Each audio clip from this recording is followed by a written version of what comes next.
Keeping it real, man. I'm hungry. Hungry? I'm hungry. So the barbecue beans you got from Aldi for? Yeah. And they were vegan this time. This time. The first time they weren't. Didn't eat them though. Yeah. So actually, I returned them. But anyway, so starting really off topic. I wanted to talk about one update, kind of.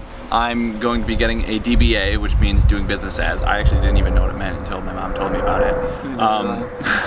And basically, it's the business or the company is going to be me. I'm going to be the only one employed, and it's just going to be me doing my YouTube channel and social media, my parents' YouTube channel and social media. I've done things for some other local companies, but I've just never done it like professionally. Like, I mean, I did professional stuff, but I didn't do it like under a business name, so it wasn't tax deductible. I mean, that's like the whole reason that I want to do this, so I can get tax deductions. So if I want to get any more camera lenses or any like software updates or computer updates, then it can be tax deductible. So the reason I'm telling you guys this is because I think you guys are pretty creative, and there's 17,000 of you, so maybe one of you guys can come up with a really cool name. If not, I'll come up with a name by myself. So I just thought I'd let you guys know about that. And to help you guys come up with a name, what I really like to get into, other than, you know, my own social media and my parents' social media, is mostly consulting, like going to like other companies and like telling them like, this is what you're doing right, this is what you could be doing better, this is like, you know, specific hashtags that you could be using, like teaching them how to use their social media, because I think a lot of companies will have a Twitter or an Instagram or Facebook or even YouTube channel, and they just either don't post enough or they don't know how to just post good things. I'm using a lot of technical terms, posting good things. All them technicals. And you know, maybe they just don't have a camera either, and maybe they don't know how to edit a video. So I mean, I could do, I've just do like what I've been doing in the past, where like I've made other videos for other companies to use locally, but I would really like to get into consulting just because it's kind of like a one and done. So then I can make money, but I still have time to do this, because like what I mainly want to do is this and my parents' YouTube channel and their social media. So that just kind of like affords me the time to do that, because it would make me money a lot faster than that Trader Joe's. So if I can do that instead of working at Trader Joe's, like that would be great, because one, it's just more fun, two, it'd make me more money and afford me more free time to make more videos for this channel and my parents' YouTube channel. So that's why I'm doing that, and that's why I need a name.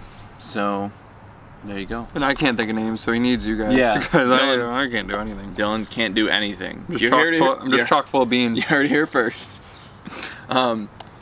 So that's the first part of the video. The second part is I kind of wanted to talk about how Dylan and I both got into shooting videos and photography, because we both came into it like in very different ways, and neither of us are like experts or anything. Like we're both kind of like, I would say more me, I'm learning as I go. Dylan learned in like a little bit more like a classroom setting, but you know, I just like to also document like me going through the process, because it's interesting. Yeah.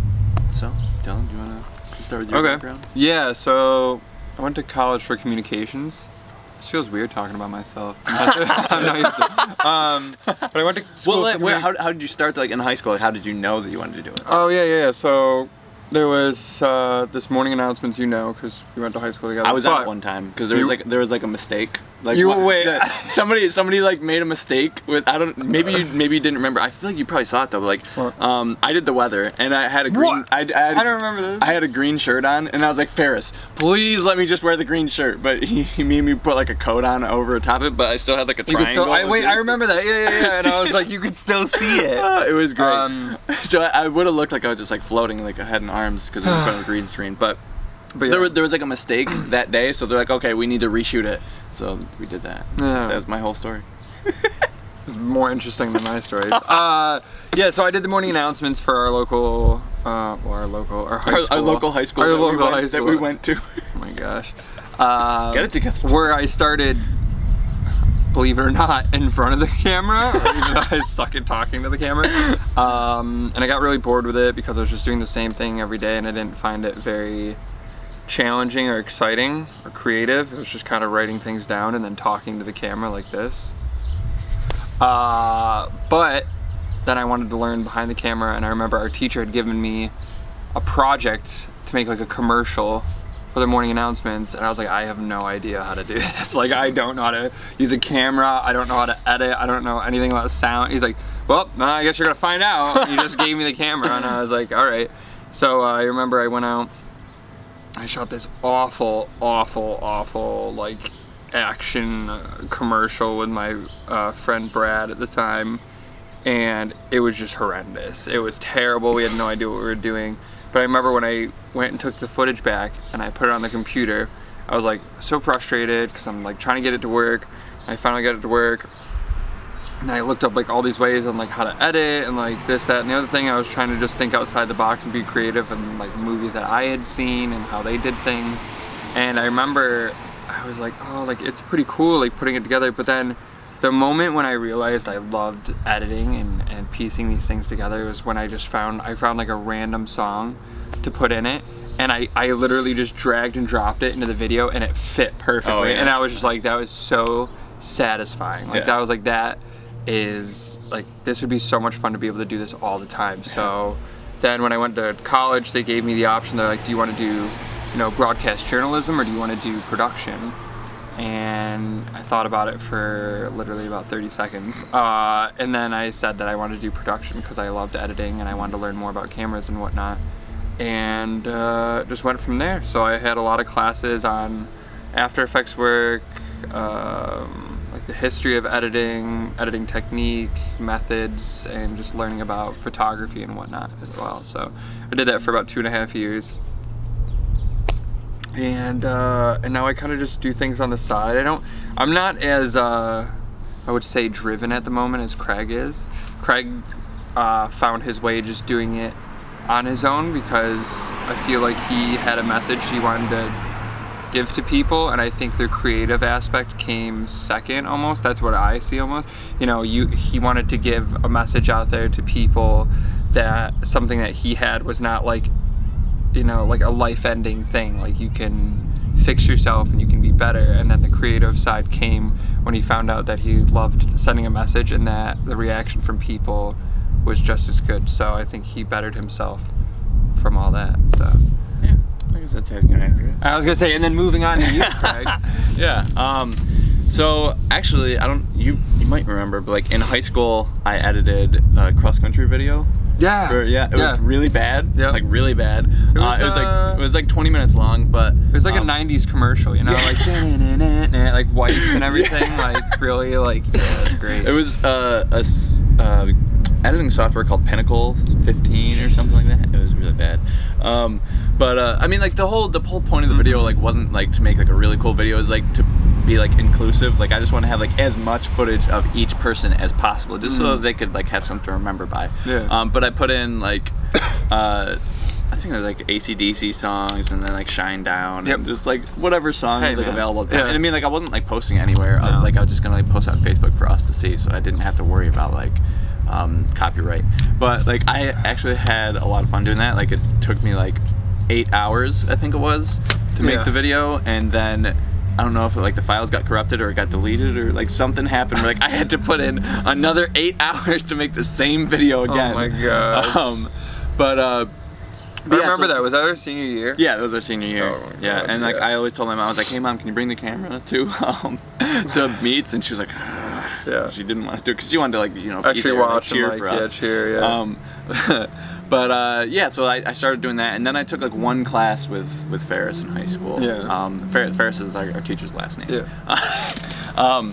But yeah, so I just used like iMovie when I learned how to do that, and like all I really learned how to do is like put in like some titles and like just splice some things together, and I learned how to like properly wrap a cord, which was really important. Dude, it took me until college. It took me until college. I remember in high school, Ferris tried to show me how to do it, and I would just always be like, yeah, no, I got it. And then like he wouldn't be looking, and I'd be like, wrap around your arm. I'd be like, like, he won't notice the difference, but he did.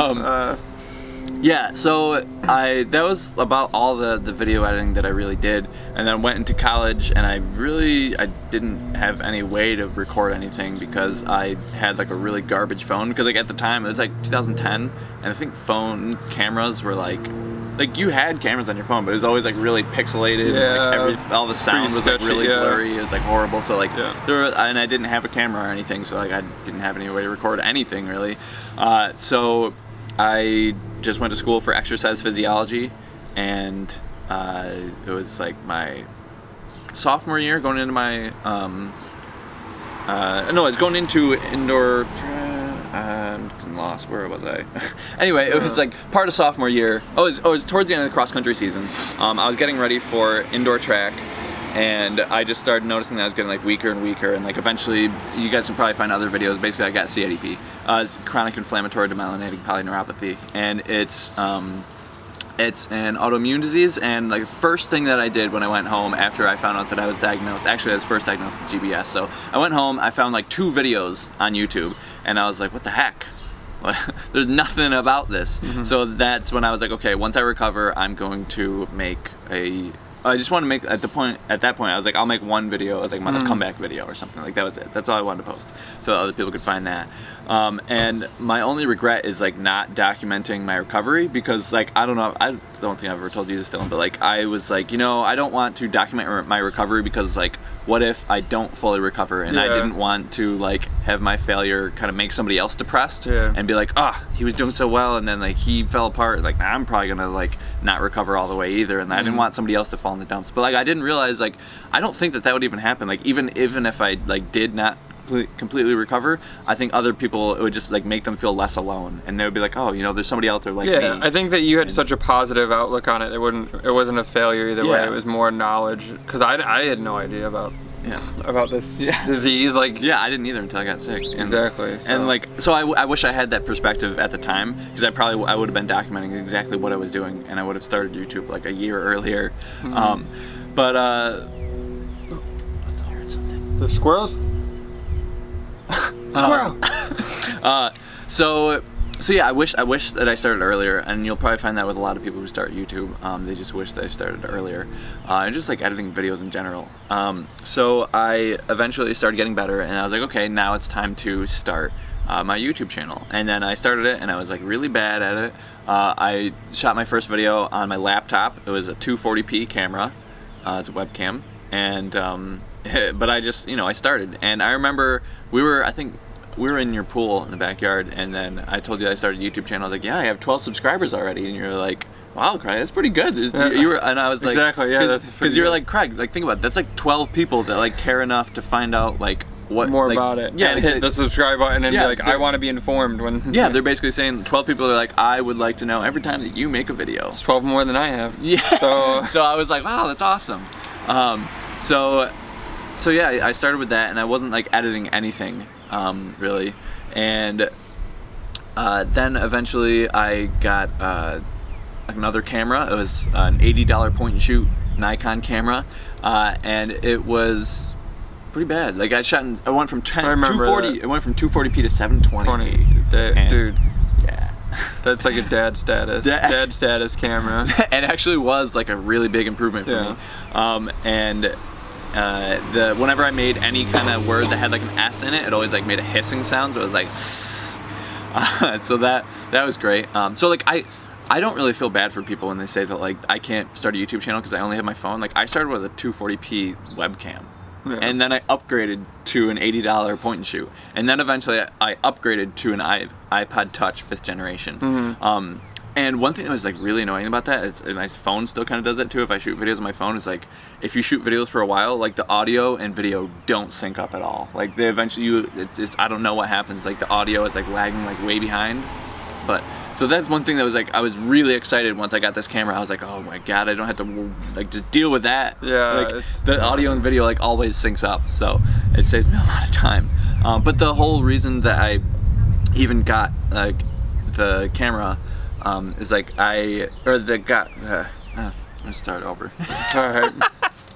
So I went from that 720p camera to like the iPod, and then eventually I got an action camera, and my action camera, like it would make my editing software, I think it was like Cyber PowerLink 15 or something. Everything is 15 apparently. I don't know. It's like Cyber. Yeah, I don't know. It's a horrible software basically, and like it just couldn't handle that camera. So it would like crash every time that I tried to edit with that camera. So I was like, okay, I need different editing software. So that's when I started doing some research, and I found Adobe Premiere Pro and like the whole Creative Suite. So I got like a 30-day free trial, and I tried that out, and I was like, oh my god, like I can't go back. Like I had it. Pretty good it's amazing, and like there was like so much stuff I was like I just didn't know that I could do, because my other software, like you could just like put videos in, put a little text in, maybe put in a picture, and like that was about it. But then there's Premiere Pro, and I could use like Photoshop, and I could link like stuff in from like After Effects, and like there's just like so many extra things like even within Premiere that I just didn't know about. And I started doing that, and then I was like, whoa, this is so cool. So I started getting like more creative. Yeah. And then I made a vlog with my friend Jordan, and then I went into Core one day, a place where I used to work, and my other friend, well, I wasn't like really that, he was just a customer at the time, but then we eventually became friends. But he saw one of my videos, and he was like, oh wow, that's actually pretty cool. Like, would you want to shoot a video for the company that I work for? And I was like, professionally. I was like, yeah. So then that's when I was like, okay, like I can actually like do this like professionally. Like that would be like really awesome. Like I never even thought about doing that. And that's when I like just started like researching cameras, and like Dylan was like, I do a lot of research before I buy anything. It's true. So, and then I found like the 70D was like really good at autofocusing, and that's something that I would really like. And it was pretty expensive, so I had to save up some money, but it wasn't like crazy expensive. But I was thinking about between like 70D or like the T5 or T5i, just because, and I went with the 70D just because it's a little bit more professional. So I don't want to start with like the T5, spend like $600 or something, and then have to spend $1,000 like a year later. I'd rather just put in the money now and not have to buy a camera for another couple of years. So then I actually got an email from our manager at Core, and she was like, and then she called me like right after she sent the email. She's like, Craig, look at your email. She's like, and then she was like, the owners at Core want a video made, and she's like, and they're gonna try to get somebody professional to do it, but I know that you can do it. So I was like, F yeah, Kate. So then it was like 10 a.m. when I got that call, and then I want to say it was by, it might be too soon, but like I swear it was by like 11, or maybe a little bit after 11. I had already gone for a run and written the script. Like going for the run like helped me kind of like think of the script in my head. So I had gone for the run, written the script, picked up my friend, and then by like 2 p.m. we finished shooting, and then I went to work for like 7 or 8 hours, and then I came home and I edited the video for like 3 hours, finished at like 10 a.m. or 2 a.m. not 10 a.m. I was gonna say, I'm like, what the heck? I got out of work at 8 a.m. that day. No, yeah, so I finished at like 2 a.m. and then I sent it to them, and then I went into work the next day, and they were like, we love it! It's just not exactly what we're looking for, but we know that you can make videos, basically, which is like the main thing that I wanted, because like I never got the chance to sit down. Like they didn't even know that I was going to make the video. I just emailed them, and then they were like, okay, so clearly you can make videos. And at that point I had my 70D, so like I feel like just having the camera like opened up a door, because like I had an iPod Touch before, and like nobody's gonna like want to pay for someone to shoot something on like an iPod Touch. Like people like had phones that were better than what I was shooting on, so like why would they pay for that? So I sat down with them, and they like talked about the videos that they wanted made. They gave me a whole list of videos they made, and I made a lot of them on the list before I quit. Yeah, just like having the camera just like opened up a lot of doors. But it's just crazy how it all started. And like I didn't have like the education, like I didn't have like the background that like a lot of people get, and like Dylan has like a great background. And like there's different ways to go about everything, and like, you know, especially with like creative processes, like there's no like clear-cut path. Like you can go to school like Dylan did, like you met a lot of people, like you networked a lot. That's the only thing. Honestly, that's the only thing. Well, you went to Pixar too, didn't you? I went to Pixar, went to Sony, went to a bunch of places and talked to a bunch of people. But I mean, at the end of the day, it's just like, I don't know. It's great to know people, which definitely helps. But when you're, I don't know, you can, if you really want to do something, you can do it. You just have to want to do it. And that's what Craig is the story of. I more or less went and got a degree in it, and have been kind of doing it on the side. I've been trying to figure out exactly where I want to go in it with it, because I thought I wanted to do just editing, but I don't know what else I want to do, or if something different comes up. I'm just trying to keep the options open at the moment. I want to do photography for right now, because it'll be quick money, and I do enjoy editing photos. I think it's really fun. That's what I found like recently, because I just recently started shooting RAW. Yeah. And so then I've had so much fun just like going in and like changing just like the whites, the blacks, the contrast, the like everything. Yeah, but Craig, cool. like, just to put it like in perspective, like, no offense to you, Craig, but like when Craig first started, he had no idea, like, no idea how to do this stuff, and like I didn't remember anything that I learned from Paris. No, exactly, no, because it happens, because everything's changing. Every year something changes. Like, I mean, the new Adobe, when I signed on to the suite that we use, I'm like, what the French toast? Like, I was like, I don't remember. Like, I know Adobe because I had only edited for so long, for like years in Adobe. And when Adobe 5 came out, they changed a lot of stuff, and it kind of screwed me up, so I had to relearn all of that. And then I also know how to edit on Final Cut, not Final Cut 10, because that editing software is garbage. Listen to me, if you're editing and someone says use Final Cut 10, I need you to burn them at the stake. Just leave them out there, like, because it just does not, it's bad. It's counterintuitive, and you're gonna be working way more for less. So it's hard to explain. But anyways, yeah, so Craig, starting off, like, had no idea, but what he would do is every day he would get up and he would go look on YouTube and be like, okay, so how do I do this? And then he would sit there and then he'd practice it, and then he'd make a video revolving just around that, or use an aspect just for that video because he wanted to learn how to do it. And every day, Craig would be out, like, just shooting stuff. Like, I don't know what I'm gonna shoot, and just bringing my camera, and I'm like, okay, like, I'll come with you, because I just wanted to help. And now he does videos better than my videos, because, well, I also don't shoot anybody else, really.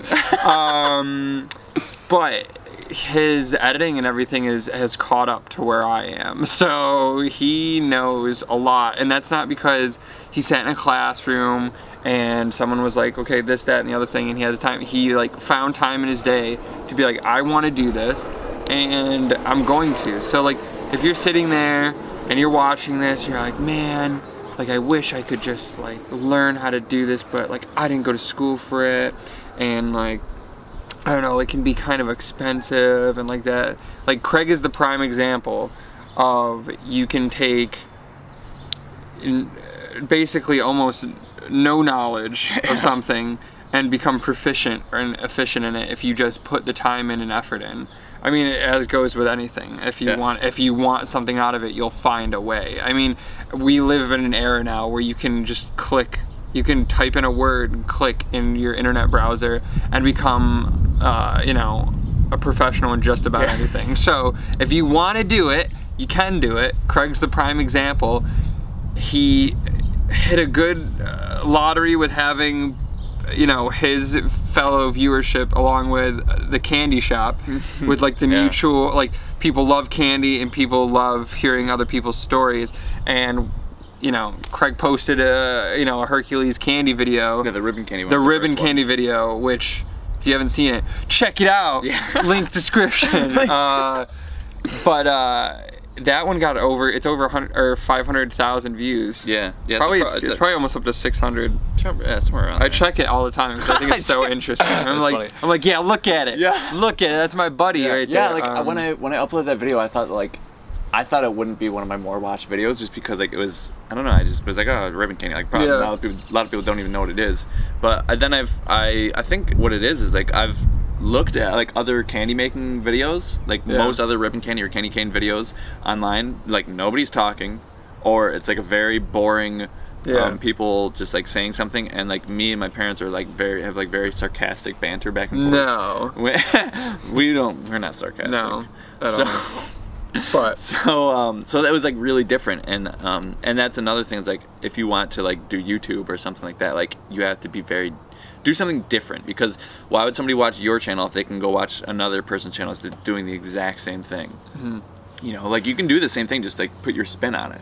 But I feel like you should tell people, though, that, like, you shouldn't go into, like, Craig didn't go into YouTube trying to make money. Oh yeah, I didn't monetize for the first year, actually. Like, I didn't even know you could monetize. No, but you don't go into that kind of stuff being like, oh, I hope I can just, like, make all this money from doing YouTube. Like, Craig did it because he genuinely wanted to make these videos and to help other people. Like, he didn't go into it just being like, oh, I'm just trying to get these views and no, because if that's what you want to do, it's not gonna happen. Sorry, like, I mean, Craig Craig definitely is on his way up, but he did get a little, it's a little ray of like luck that he got with that one video, and it brought in, you know, a good fellowship of viewers, and then once that happened, it started just kind of snowballing where it like really took off. And not to say that Craig's not personable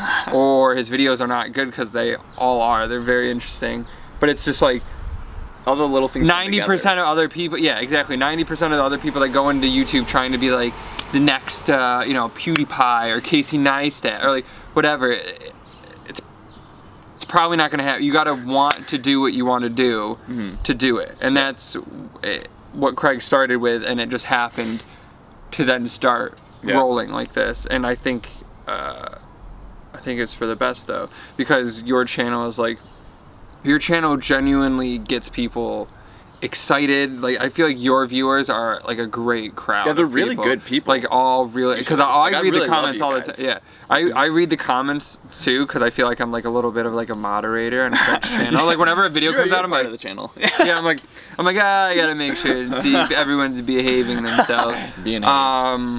But no, especially with the people that have helped me recently from Craig's channel with the whole vegan thing and everything, have been fantastic.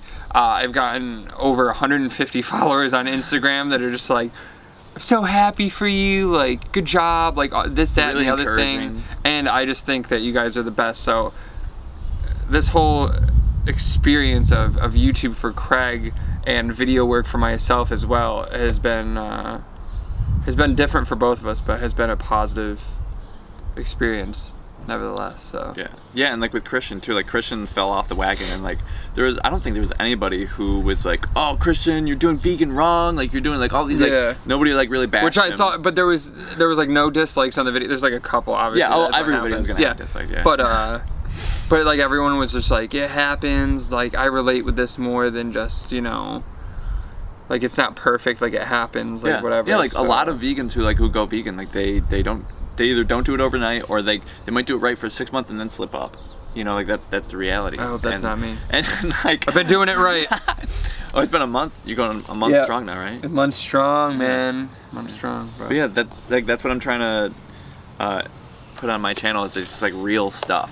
Like, not like polished, like, I mean, edited videos. Yeah, it's nice to have those, but yeah, but like, I mean, I like to have like well edited videos, but not like really polished videos. Like, I don't do the dishes before I do videos, because one, it would just take longer, because I would have to like plan really far ahead of time, and like Dylan came over and was like, let's make a tofu scramble, and then we just like made it. And like, that's another thing too, like if I wouldn't really be able to make a behind the scenes video, because there's not really much to do behind the scenes, because when we shoot a video, I'm like, hey Dylan, you want to come over and make some food? And he's like, all right. And it's like, and then we figure out when he comes over what we're gonna make. And like, or I'm just like, all right, this recipe looks cool, you want to try it? Or like Dylan's like, hey, why don't we try this thing? Like, this sounds cool. Or like the same thing with like Christian. It's just like, we were just like, all right. So and then we just like find the recipe and just like make it as we go. So like, we haven't looked at the recipe or anything, so that's why like. Because I feel like it makes it more genuine, and people enjoy watching that more than. Yeah. We're just going blind. Oh my God! Everyone, smash that like button! Smash the like button! And and like I don't know, I mean, in my head, it kind of, you know how like sometimes when somebody says something, and then like in your head you're like, oh, that makes me think of this, like, but like to everybody else, you're probably just like, Craig, how did you get to that point? But in my head, I just started thinking about how like my channel has evolved a lot over the years, because like it started with like just me talking into the camera. And then I started making a couple recipe videos, like once I started getting fancier editing software, and then I started doing a couple vlogs, and like then I just started like talking into the camera like in my car, and like the reason, like my videos are horrible in the beginning, and like the reason I even kept them up is just because I want people to like see the journey. I want people to see when I was horrible at talking into the camera. Yeah, everyone. Yeah, because I don't want to just like keep my good videos and then just be like, oh, I've been this good my whole life. Yeah, Michael Bay, I think it's Michael Bay, who has the quote that said, one day I just picked up a camera, I shot something, I said I directed it. Now I'm a director. If you want to be something, you have to believe in yourself, you just gotta do it, you know? Yeah, it took, I think, 3 years to get my first like 1,000 subscribers, and like that took like, It took it was somewhere around like 300 videos. So that was like 300 videos where I would spend hours and hours and hours editing a video to get like 13 views a week. Or like 43 videos. I remember you sent me a picture like 1,000. Like Greg's like, I got 1,000 subscribers. I'm like, that's awesome, whatever. Yeah. And then all of a sudden, you know, after that, I forgot when you. It was like August. I got like 1,000 somewhere around there. No, but I'm thinking of when you took off and got over like 10. Oh yeah, that was like, well, because I made the ribbon candy like video, and I noticed. I just shut off because it can only record for Yeah, like I can only record for 29 minutes and 59 seconds. So I don't know where it cut us off, but I feel like that's probably a long enough video anyway because it was. Yeah. It's clearly been like 30 minutes. So we were just talking, yeah. Yeah. And I'm eating beans. Eating beans. I'm hungry. I remember eating today. I had Oreos. I had a mango today. That was it. Damn, I love mangoes. Damn, Daniel. I bought like 3 things of bananas. Yeah. I don't even know what to call them anymore because They're apparently a I came bunch. They're called like a hand. Actually, technically, bananas are called like one banana is like a finger, and then each banana bunch is a hand, which is weird. It's a weird concept, but so I mean, this video is already long enough. What do you want to just like give a vegan update? How you doing? Oh, yeah, I'm doing great. I have not fallen off the wagon. I have been doing this for about a month now. There are definitely some really rough days. Still, every once in a while, because I used to really love chocolate. I used to eat sweets all the time. Trying to find a substitute for that was difficult at first, but I have, like, so that I don't try and cheat, I'll go and, I've been spending kind of a lot of money on, like, Ben & Jerry's. Oh, yeah. But I'll only eat, like, part of it, just to, like, get, like, my, like, sweet tooth on, get, like, some chocolate, in me. But then, yeah, I've been pretty good other than that, or I'll eat fruit. Like fruit, I can just taste the sugar in it, so it's nice. But I do have to get better about eating, like, I want to eat more salads. I'm kind of lazy. Just like a healthy vegan diet or something? Yeah, I mean, I've definitely been eating really healthy, and like the other week I was really good with like portioning all my stuff because I was trying to only spend so much money a week on like groceries and whatnot. So I made mashed potatoes for the whole week with like beans in it and what else? Brussels sprouts and broccoli, and just like had a huge like bucket of it. So I'd come home at lunch and just like heat it up, and it was fantastic. So like that was a meal in itself, and I saved that. That's what I did with that giant bag of potatoes. Is like I just made that, and that wasn't even the full bag because I think my mom like used half of it for like one of her dinners, and I'm like, what the heck, Mom? What the heck, Mom? That's my livelihood. So how much would you say that you're spending every week on groceries? Well, I don't know like a true number yet, but I would say that the video that we did, that was like 70 was the last time I had gone shopping, and I made myself survive on that for like 2 weeks. Yeah. So that was like that's like $35 a week. Though. Yeah. So. And that was at Wegmans. No. Aldi's one. Aldi's one. When I did that, when I had to get. Oh yeah, that one was $46, I think. Wow. So I did it for $23 a week. Wow. And we weren't even trying to do like anything like super budget wise. It was just like, I was just like, what do I want? And that's what I did. Like, I went shopping by myself the other day, and I was like, yeah, like, what do I want? And I went in, and I only bought like $41 worth of stuff, and I'm like she like told me, and I was like when you leave Aldi's, don't you sometimes feel like you're making out like a bandit? Like, oh yeah, I made a Snapchat where I literally was like, oh yeah, I had like, I was like, look at this, I got all this for $40. $40, and I was like 2 full tote bags of like food. I think I was in the break room with Callie. Callie showed me that actually. Yeah, it's funny.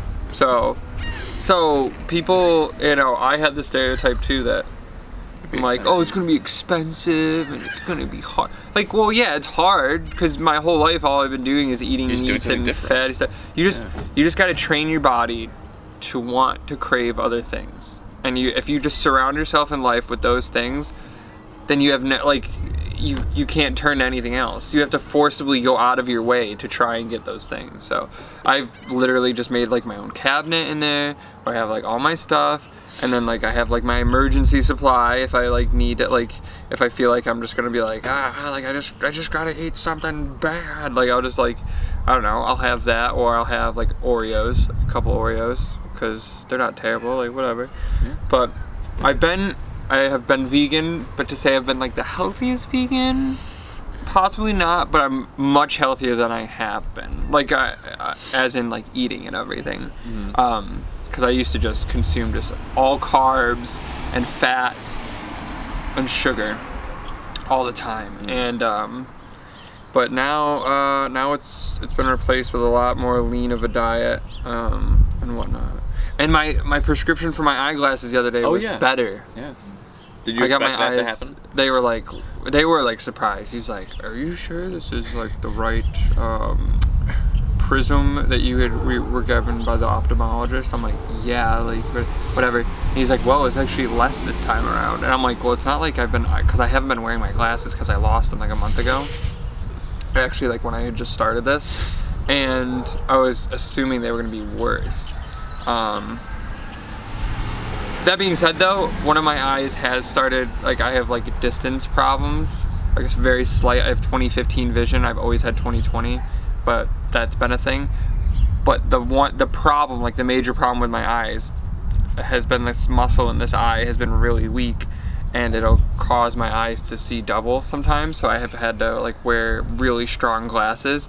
And so what they were actually telling me was that prism was going to have, like they were going to lessen it because this muscle must be getting stronger, or it's just not irritated as much.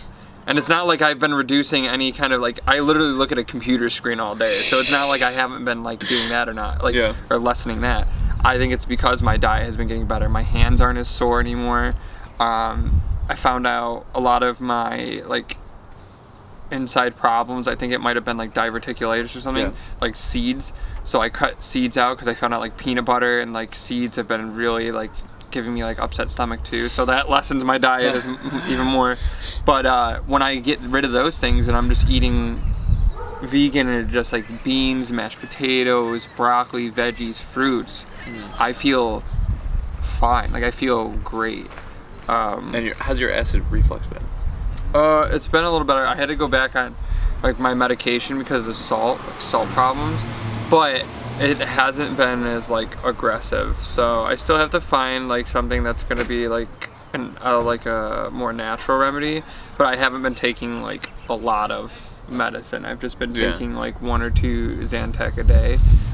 They did put me on this other stuff, but I looked it up and it has a really like bad side effect, so I don't feel like taking it. So I'm just gonna take the Zantac because I can be fine without it, and I've been fine just taking that. So, but things have been better overall. My health has been substantially better. So yeah. Boom.